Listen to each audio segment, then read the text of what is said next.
Hello student, Bhagwati PG college की online classes में आपका स्वागत है। जैसा कि पूर्व में जो आपका सिलेबस चल रहा था उसी सिलेबस को आगे बढ़ाते हुए हम ऑनलाइन क्लासेज लेके आए हैं आपके लिए।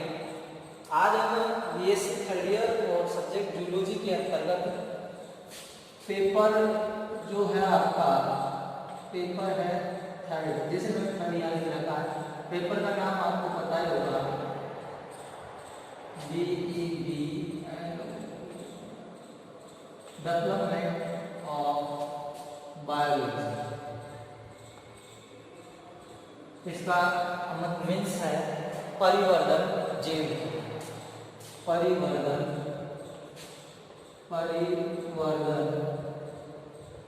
जैविकी। यह आपका जो पेपर है उस पेपर के अंतर्गत जो चल रहा था आपको ध्यान होगा यूनिट 5। इस यूनिट 5 के अंतर्गत सबसे पहले हमने मुर्गी का जो चूजा होता है उस चूजे का विकास किया, पढ़ा था चूजे का विकास, ये आपने इसके अंतर्गत पढ़ा था। फिर इसके अंतर्गत एक्स्ट्रा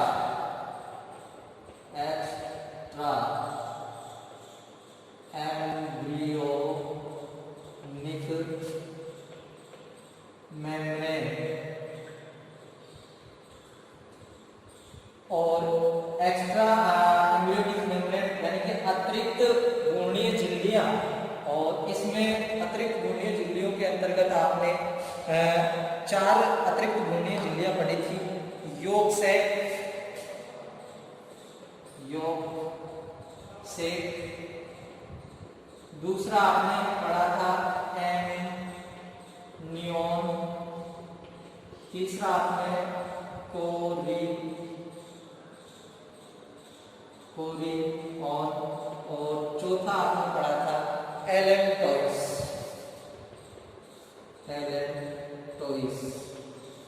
ये आपने अतिरिक्त 4 भ्रूणीय झिल्लियां हैं अपन पढ़ चुके थे, किसके अंतर्गत, पिछली क्लासों के अंतर्गत, ऑफलाइन के अंतर्गत।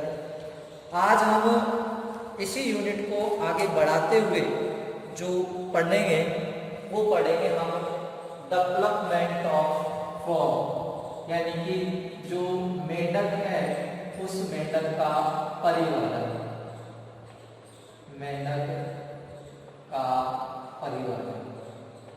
ये आज हमारा चर्चा का विषय रहेगा। ये आज का टॉपिक है मेंढक का परिवर्तन, जो कि यूनिट 5 के अंतर्गत है, पेपर 3।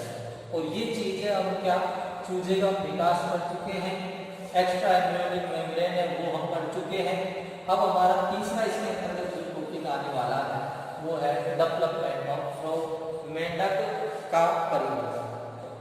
तो आपको ध्यान होना चाहिए कि मेंढक कुछ पॉइंट है। मेंढक क्या है, यूनिसेक्सुअली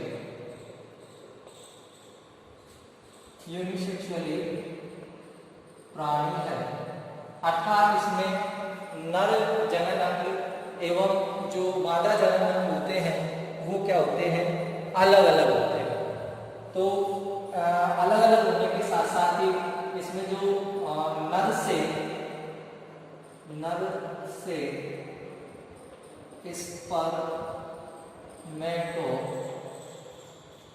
जेनेसिस प्रक्रिया के द्वारा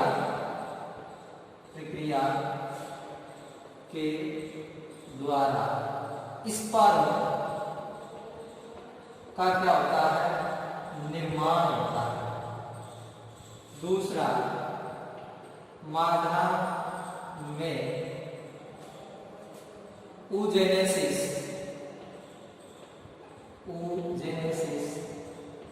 प्रक्रिया द्वारा ओवम का निर्माण होता है। तो मेंढक एक यूनिसेक्सुअल यानी कि एक लिंगी प्राणी है जिसमें नर एवं मादा अलग अलग होते हैं और साथ ही नर में स्पर्मेटोजेनेसिस यानी कि सूत्रजनन की प्रक्रिया के द्वारा शुक्राणु का निर्माण होता है। मादा में अंडजनन की प्रक्रिया के द्वारा अंडाणुओं का क्या होता है, निर्माण होता है। और मेंढक में जो परिवर्तन होगा वो निम्न प्रकार से होता है। मेंढक में परिवर्तन निम्न प्रकार से होता है, निम्न प्रकार से होता है। यानी कि अब हम मेंढक में जो परिवर्तन है उसको हम पढ़ेंगे। तो मेंढक एक उभयचर है, यानी कि वो जल में भी रहने वाला प्राणी है और स्थल में भी रहने वाला प्राणी है। और नर प्राणी और मादा प्राणी अलग अलग होते हैं। साथ ही नर में शुक्रजनन की क्रिया के द्वारा शुक्राणुओं का और अंडजनन की क्रिया द्वारा अंडाणुओं का निर्माण होता है। अब हम परिवर्तन की ओर जैसे ही आगे बढ़ते हैं तो सबसे पहले हम इसमें पहला जो टॉपिक पढ़ेंगे हम वो पढ़ेंगे फर्टिलाइजेशन। फर्टिलाइजेशन जिसको अपन बोलते हैं निषेचन। तो मेंढक के अंतर्गत जो निषेचन की जो प्रक्रिया होती है वो एक कैसी होती है, बाह्य प्रकार की होती है। यानी कि बाह्य प्रकार की जो फर्टिलाइजेशन है इसके अंतर्गत पाया जाता है। साथ ही इसकी अगर हम बात करते हैं तो मेंढक में मैथुन की प्रक्रिया होती है। मैथुन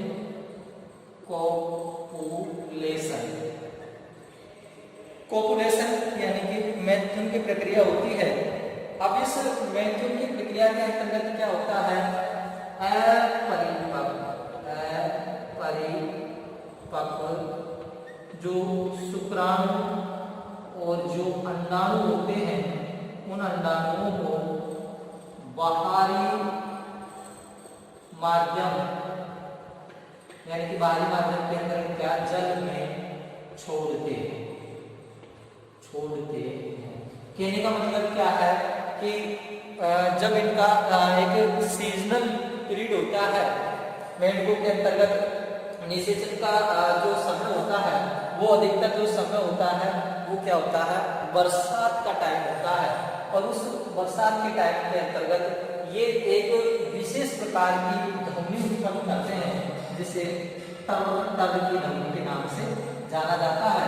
और ये जो टर की जो ध्वनि है इस ध्वनि के द्वारा नर मेंढक क्या करता है, मादा मेंढक को आकर्षित करता है। क्या करता है, आकर्षित करने का कार्य करता है, जिसके द्वारा जैसे ही आकर्षित होंगे तो मादा मेंढक के ऊपर नर मेंढक बैठ जाता है। तो उन पर एक होती है आसनजन गद्दियां। इनके जो पैर होते हैं उन पैरों पर क्या होती है, आसनजन गद्दियां होती है। यानी जिस प्रकार से इसके लिम्स होते हैं और इन लिम्स के अंतर्गत इनमें क्या होते हैं, आसनजन गद्दियां होता है, जिससे ये मतलब कि कस के पकड़ लेते हैं। और जैसे कस के पकड़ते हैं तो इनमें मैथुन पॉपुलेशन की जो प्रक्रिया प्रारंभ होती है, जिसके फलस्वरूप अपरिपक्व शुक्राणु एवं अंडाणु होते हैं वो क्या होते हैं, जल में त्याग दिए जाते हैं। अब जल में जैसे ही त्याग दिए जाते हैं तो कुछ समय पश्चात संयोग से क्या है, संयोग से स्पर्म प्लस ओवम का मिलन हो जाता है। और मिलन के फलस्वरूप किसका निर्माण हो जाता है, जाइगोट का निर्माण हो जाता है। जाइगोट का निर्माण जिसको अपन युग्मनज बोलते हैं, युग्मनज बोलते हैं। यानी कि जाइगोट का इसके अंतर्गत क्या हो जाता है, निर्माण हो जाता है।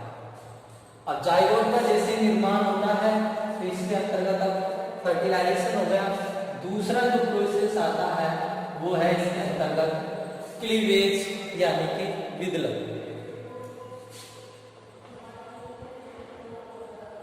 क्लीवेज यानी कि विदलन। अब आपको ध्यान में आप अच्छी तरीके से पढ़ चुके हो डेवलपमेंट के बायोलॉजी के अंतर्गत कि विदलन एक ऐसी प्रक्रिया होती है जिसके अंतर्गत जो जाइगोट होता है, जाइगोट होता है, इस जाइगोट में विभाजन होता है और ये विभाजन होने से इसकी जो सेल्स होती है उन सेल्स में क्या होती है, वृद्धि होती है। लेकिन इस जाइगोट का जैसे ये आकार है, ये आकार अपरिवर्तनीय होता है, आकार अपरिवर्तनीय होता है। क्या होता है, आकार अपरिवर्तनीय होता है। क्लीवेज एक ऐसी प्रक्रिया है जिसके अंतर्गत जो जाइगोट यानी कि जिसके अंतर्गत N और N प्लस N मिलकर 2N जो सेल्स होती है, इस सेल्स के अंतर्गत विभाजन होगा। विभाजन से के अंतर्गत 1 से 2, 2 से 4, 1 से 2, 2 से 4, 4 से 8, 8 से 16, 16 से 32 सेल्स इसके अंतर्गत बनती जाती है।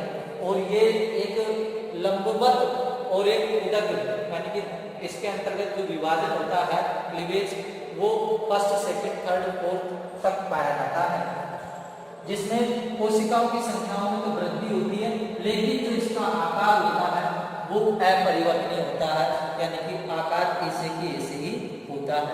और मेंढक के जो जाइगोट होता है, मेंढक के जाइगोट में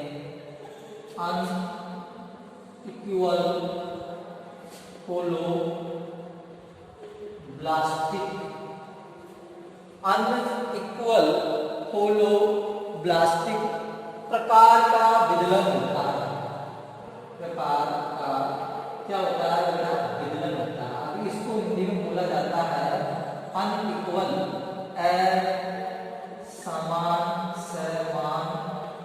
असमान पूर्ण भंजी विदलन, असमान पूर्ण भंजी विदलन। इसका मतलब होता है कि इसके अंतर्गत जो ब्लास्टोमियर होते हैं वो क्या होते हैं, छोटे एवं बड़े होते हैं, यानी कि समान नहीं होते, और समान नहीं होने के कारण इसको असमान पूर्ण भंजी विदलन का नाम दिया गया है। तो इसके अंतर्गत क्या है, क्लीवेज की जो प्रोसेस है वो होती है। और इसको अगर आप समझना चाहें तो इस प्रकार से डायग्राम से भी समझ सकते हैं कि ये इस प्रकार से आपका क्या है, ये पोलर बॉडी होती है।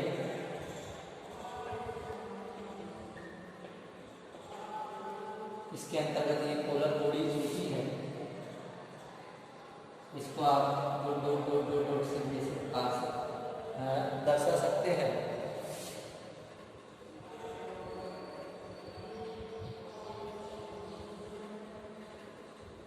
ये होता है ग्रे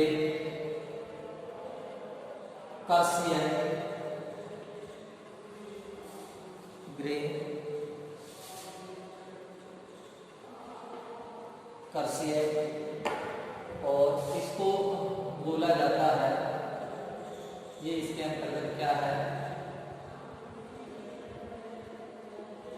एनिमल पोल होता है, एनिमल पोल। और ये जो ध्रुव होता है इसको बोला जाता है वेजिटल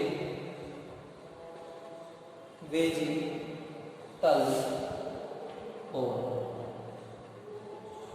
यानी कि ये ध्रुवीय और ये तो होता है वेजिटल, यानी कि ध्रुवीय काय है, वेजिटल एनिमल पोल ध्रुवीय, और ये होता है ध्रुवीय काय है, ध्रुवीय।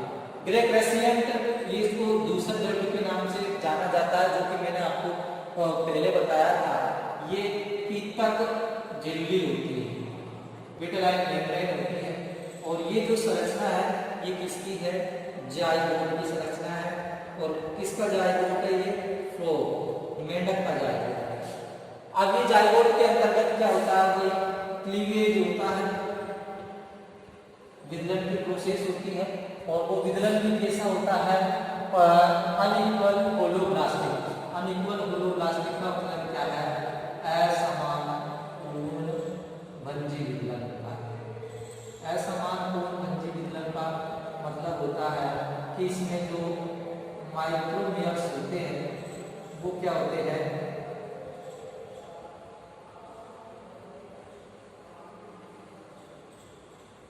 असमान होते हैं। असमान का मतलब है कि वो ऊपर की जो साइड होते हैं वहां तो वो छोटे होते हैं और जो नीचे की साइड होती है वहां पर ये क्या है? बड़े होते हैं। इनको बोला जाता है माइक्रोमियर्स और इनको बोला जाता है मैक्रोमियर्स। अब जैसे ये जो ठोस गेंदनुमा जो संरचना होती है इसको बोला जाता है मोरूला। इसको बोला जाता है मोरूला। और इसके बाद में जो इसमें क्लीवेज की प्रोसेस होती है तब इसमें बन जाता है ब्लास्टुला। और ब्लास्टुला के फलस्वरूप क्या होता है कि इसमें एक केविटी बन जाती है और जो केविटी बनती है उस केविटी को हम ब्लास्टोसील के नाम से जानते हैं। ये इस प्रकार से इसके अंतर्गत एक गुहा बन जाती है और इस गुहा को ब्लास्टोसील के नाम से हम जानते हैं। और ये जो स्टेज है ये कहलाती है ब्लास्टुला। और ये माइक्रोमियर्स होते हैं वो ब्लास्टोमियर्स होते हैं, यानी कि विभाजन के फलस्वरूप बनी हुई क्या होती है? सेल्स, कोशिकाएं होती है। और ये कोशिकाएं क्या करती है? आगे जाकर इनका जो परिवर्तन होगा तो आपकी ये ठोस गेंदनुमा संरचना होती है। ठोस गेंदनुमा स्टेज से होती है। ये एक खोखली गेंदनुमा संरचना है। तो ये आपको समझ में आना चाहिए कि ये जो प्रोसेस होती है इस प्रोसेस के अंतर्गत क्या है कि सबसे पहले मेंढक क्या है? एक लिंगी प्राणी होता है जिसमें नर एवं मादा क्या होते हैं? कोई अलग अलग होते हैं और जिसके फलस्वरूप ये क्या है? नर के द्वारा स्पर्म का और मादा के द्वारा ओवम का निर्माण होता है। फिर हम इसमें निषेचन फर्टिलाइजेशन जैसे ही पढ़ते हैं पॉपुलेशन की प्रक्रिया के द्वारा यानी कि मैथुन की प्रक्रिया के द्वारा अपरिपक्व जो शुक्राणु और जो अंडाणु होते हैं उनको जल में त्यागा जाता है, रिलीज किया जाता है, छोड़ा जाता है, जिसके फलस्वरूप संयोग से उनमें क्या होता है? मिलन। और मिलन के फलस्वरूप एक संरचना बनती है जिसको हमने नाम दिया है जायगोट युग्मनज। युग्मनज में विदलन की प्रक्रिया होती है और विदलन के अंतर्गत कोशिकाओं में विभाजन, आकार क्या होता है? परिवर्तन होता है और उसके फलस्वरूप फर्स्ट विदलन में एक ठोस गेंदनुमा संरचना बनती है जिसको मोरूला बोलते हैं। फिर उसके बाद और विदलन होता है जिसमें एक खोखली गेंदनुमा संरचना बनती है जिसको हम ब्लास्टुला बोलते हैं। अब जैसे ही गेस्टुला उसका मारूला का और ब्लास्टुला का जैसे विकास हो जाता है तो आगे की ओर हम जब बढ़ते हैं तो अब आती है हमारी प्रोसेस गेस्टुलेशन। जो अगली प्रोसेस का नाम है उस प्रोसेस का नाम है गेस्टुलेशन। अब देखो गेस्टुलेशन की जो प्रक्रिया है वो एक जटिल प्रक्रिया है और इसमें समय भी अधिक लगता है। तो अपना कौन सा हो गया? इसके बाद में अब तीसरा जो पॉइंट आएगा वो है गेस्टुलेशन। गेस्टुलेशन की प्रक्रिया के अंतर्गत होता क्या है? पहले तो इसका परिभाषा समझेंगे हम। ब्लास्टुला से पहले, ब्लास्टुला से पहले, ब्लास्टुला से पहले व्यवस्थित सेल्स यानी कि कोशिका सेल्स में स्थानांतरण व पुनः स्थापन की प्रक्रिया को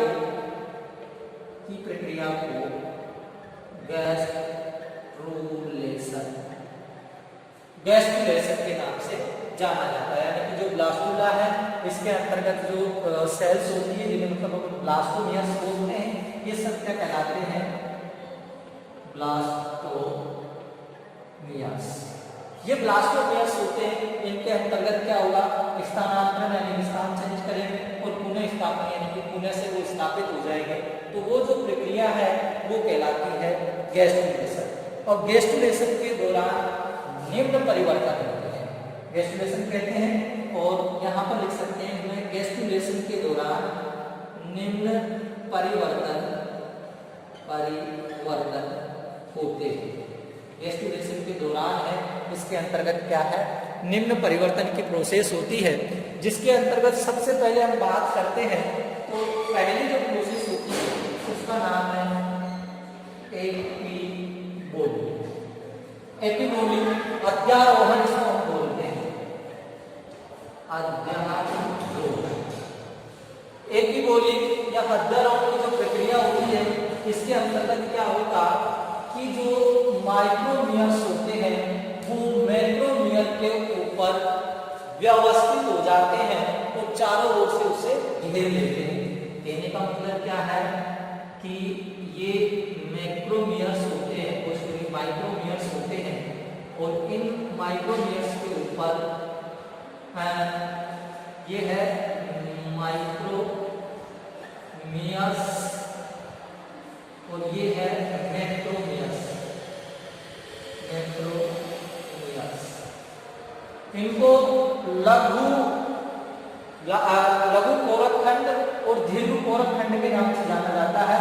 और ये क्या करते हैं, एपिबोली प्रोसेस के अंतर्गत ये माइक्रोमियर्स यानी कि छोटे वाले होते हैं, ये बड़े वाले के ऊपर क्या हो जाते हैं, अध्यारोपित हो जाते हैं और इसको चारों ओर से घेर लेते हैं। इस प्रक्रिया को एपिबोली के नाम से जाना जाता है, जो कि एक गैस्ट्रुलेशन प्रक्रिया का भाग होता है।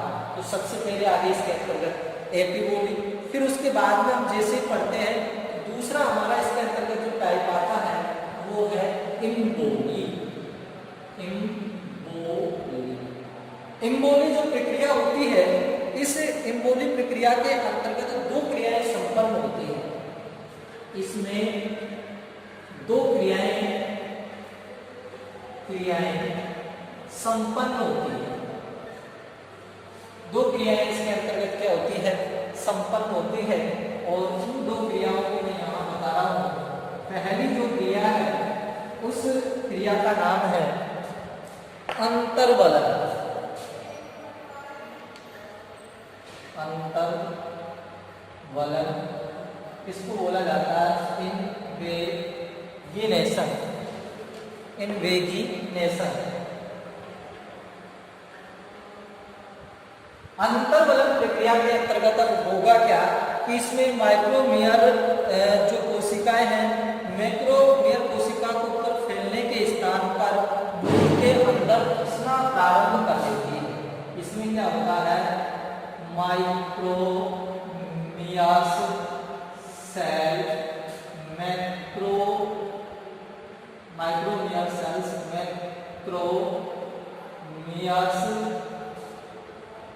सेल्स के ऊपर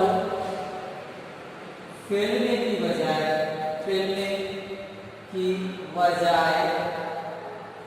भ्रूण के अंदर धंसना प्रारंभ कर देती है।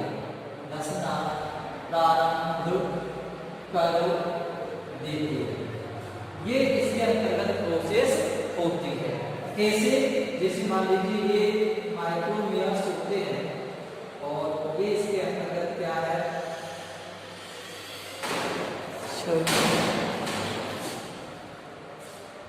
ये आपके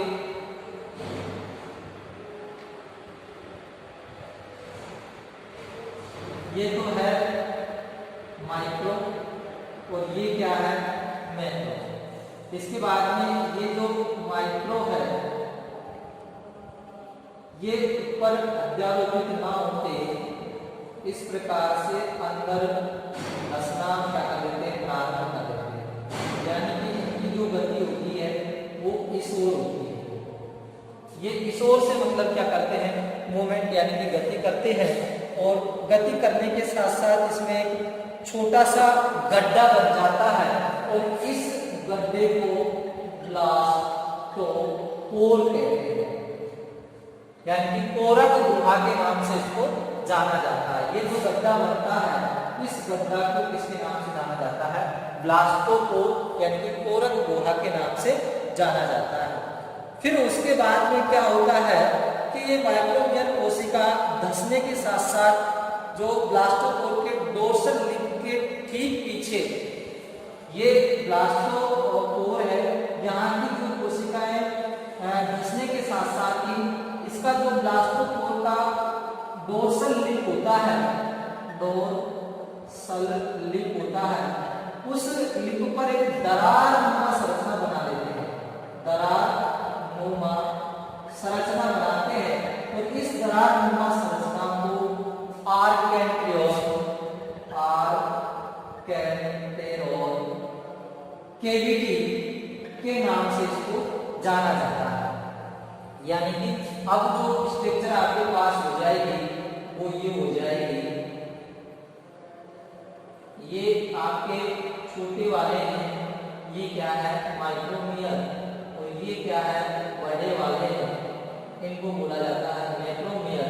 और ये जो केविटी बनती है इसको आर्केंटेरोन केविटी कहते हैं, और ये आपका ब्लास्टोपोर होता है। तो ये इसके अंतर्गत होता है, अंतर्वलन के अंतर्गत। और अब हम दूसरी प्रोसेस को अगर हम देखते हैं तो दूसरी प्रोसेस ये मैं यहाँ पर लिखता हूँ, इसका ए, ये तो क्या है ए, और ये बी है, और बी का जो नाम है इन्वोलेशन है, इन्वोलेशन। इस इन्वोलेशन के अंतर्गत क्या होता है कि इसमें जो ब्लास्टोमियर होते हैं वो क्या है अंदर की ओर धंसना प्रारंभ हो जाते हैं, उनके खोलना प्रारंभ होते हैं, यानी कि इस प्रकार से आएंगे, इस प्रकार से आएंगे, इस प्रकार से आते आते ये इधर हो जाएंगे, यानी कि ये प्रोसेस इसके अंतर्गत होती है। और इस प्रोसेस के अंतर्गत जैसे ये होती है तो इन्वोलेशन इसको कहा जाता है। और इसके अंतर्गत क्या होता है कि जो आर्केंटेरोन गुहा होती है वो चौड़ी हो जाती है, और ब्लास्टोपोर होता है वो क्या होता है सकरा हो जाता है, उसका स्थान कम हो जाता है, और ये जो गुहा होती है केविटी होती है ये क्या हो जाती है बढ़ जाती है। तो इस प्रकार से गैस्ट्रुलेशन की प्रक्रिया होती है। और गैस्ट्रुलेशन की प्रक्रिया के दौरान इसमें त्रिजन स्तरीय का निर्माण होता है, त्रिस्तरीय, और वो त्रिस्तरीय के अंतर्गत आपके एक्टो मीजो एंडोडर्म का निर्माण होता है, और ये एक्टो मीजोडर्म होते हैं फिर शरीर के विभिन्न अंगों का क्या करते हैं निर्माण करते हैं, जो कि किसमें आता है पोस्ट गैस्ट्रुलेशन के अंतर्गत आता है, जो कि हमारा कल का टॉपिक रहेगा। आज के टॉपिक में केवल हम इतना ही पढ़े हैं। क्या क्या पढ़े हैं एक बार हम रिवाइज कर लेते हैं कि सबसे पहले मेंढक क्या है यूनिसेक्सुअल है, नर एवं मादा अलग अलग होते हैं, नर के द्वारा शुक्राणु, मादा के द्वारा अंडाणु का निर्माण होता है। फिर हमने निषेचन में हमने क्या पढ़ा था मैथ्यून के द्वारा अपरिपक्व शुक्राणु या अंडाणु को जल में त्यागा जाता है। फिर संयोगवश उनका मिलन होता है, जिसके फलस्वरूप एक गोल संरचना बनती है, द्विगुणित कोशिका होती है, जिसको हम जायगोट कहते हैं। जायगोट के बाद में इसमें विदलन की प्रोसेस होती है, और वो भी कौन सा होता है असमान पूर्ण भंजी होता है, असमान पूर्ण भंजी विदलन होता है, जिसमें ठोस गेंदनुमा संरचना वो मोरुला कहलाती है, खोखली गेंदनुमा संरचना वो ब्लास्टुला कहलाती है। फिर हमने गैस्ट्रुलेशन पढ़ा। गैस्ट्रुलेशन क्या होता है ब्लास्टुला की जो सेल्स होती है उनका स्थानांतरण पुनः विस्थापन की जो प्रक्रिया होती है वो गैस्ट्रुलेशन कहलाती है। ये निम्न दो प्रोसेस में होता है, एक तो होता है एपिबोली और एक होता है इम्बोली। एपिबोली हड्डारोपण के अंतर्गत क्या होता है, ये माइक्रोमियर होते हैं, इनका मैक्रोमियर के ऊपर व्यवस्थित होना। इम्बोली में ये दो प्रकार से होती है, एक तो होता है अंतर्वलन इम्प्रेग्नेशन और एक होता है इम्बोलेशन। इनवेलिड इसके अंतर्गत क्या होता है कि ये ऊपर ना चढ़कर अंदर धंसना प्रारंभ करते हैं, जिससे ब्लास्टोपोर का निर्माण होता है। फिर यहाँ पोर्शन पर एक दरार जमा संरचना बन जाती है, जिससे आर्कियन कैविटी का निर्माण होता है। और इन्वोल्यूशन इसके अंतर्गत क्या होते हैं, वो लुढ़कते हैं, आर्कियन कैविटी उसका आकार बढ़ जाता है, ब्लास्टोपोर का आकार है वो छोटा हो जाता है। तो इस प्रकार से गैस्ट्रुलेशन की प्रक्रिया होगी। फिर इसमें पोस्ट गैस्ट्रुलेशन की जो प्रक्रिया आएगी उसको हम कल पढ़ेंगे। थैंक यू दोस्तों, आज के वीडियो में केवल इतना ही। नेक्स्ट वीडियो के साथ आप सब मिलेंगे पोस्ट गैस्ट्रुलेशन की प्रक्रिया।